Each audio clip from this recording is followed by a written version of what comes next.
saya melihat gitu ada kesamaan, di salah satu bakal paslon ini ada, Bung Rano, kemudian juga ada, Ridwan Kamil begitu ya, kemudian juga ada Susono gitu.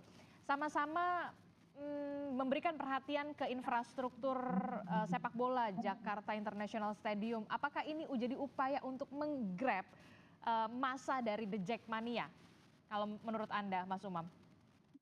Iya, dalam konteks ini saya ingin meng-highlight beberapa hal. Pertama, terkait dengan konteks legal formal, Mbak Adisti. Memang dari sisi kampanye itu jadwal yang sudah ditentukan itu mulai tanggal 25 September. Dan ini masih jauh dari 25 September. Sampai di tanggal 23 November masa kampanye. Dan kalau misalnya kita merujuk pada PKPU nomor 15 tahun 2023, itu di poin 1 ada betul larangan yang cukup clear untuk tidak memulai kampanye. Tetapi di dalam konteks ini memang menjadi cukup penting karena bagaimanapun juga masa kampanye yang hanya sekitar 1,5 bulan atau praktis 2 bulan Mhm. untuk menjangkau masyarakat yang cukup kompleks, memang ada baiknya dilakukan spill-spill sejumlah kebijakan publik yang sekiranya bisa dipertimbangkan dan menjadi wacana yang jauh lebih produktif daripada menggunakan narasi-narasi yang justru saling membenturkan, eksploitasi politik identitas yang semuanya itu tidak produktif.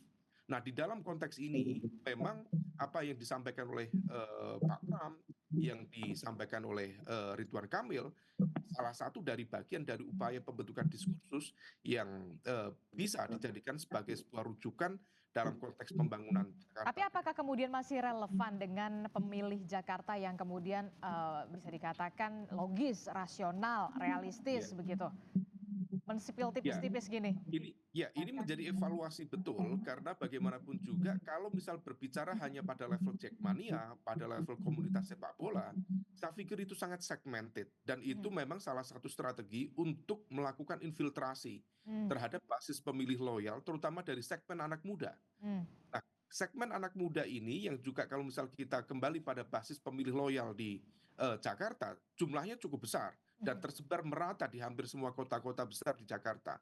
Tetapi yang terpenting dalam konteks pembangunan megapolitan seperti Jakarta, yang terpenting bukan semata-mata soal bagaimana penggunaan sarana olahraga dan sebagainya, tetapi lebih pada konteks isu sosial ekonomi, Oke, tentang pengangguran, tentang pendidikan, betul. tentang bagaimana kemudian mengoptimalkan jumlah anak-anak muda yang Mhm. jumlahnya sekian banyak, Mhm. tetapi kemudian tidak terserap dunia lapangan kerja. Mhm. Nah, hal ini yang harusnya nanti betul-betul menjadi concern.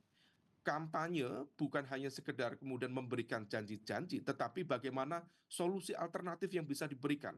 Karena kalau misal kemudian hanya melakukan kerja-kerja perbaikan pada level infrastruktur, kemudian pembangunan pada level yang fisik-fisik saja, saya pikir kita tidak akan berkembang. Apa yang Mmm. terjadi di Singapura di bawah Lee Kuan Yew itu adalah sebuah cermin yang sangat luar biasa menarik dan juga sangat penting sebagai milestone dari kota yang sebenarnya sangat kumuh Mhm. kemudian bisa bertransformasi menjadi kota yang sangat dihargai dunia, Oke. yang memiliki glaring achievement yang sangat luar biasa. Oke. Nah, di level ini kita berharap ada inovasi-inovasi kebijakan yang jauh lebih meaningful, lebih fundamental daripada hanya bermain gimmick dengan memainkan isu sepak bola dan sebagainya. Oke, lebih ada program-program yang lebih inovasi, lebih meaningful, lebih langsung, terserap oleh, warga Jakarta ya?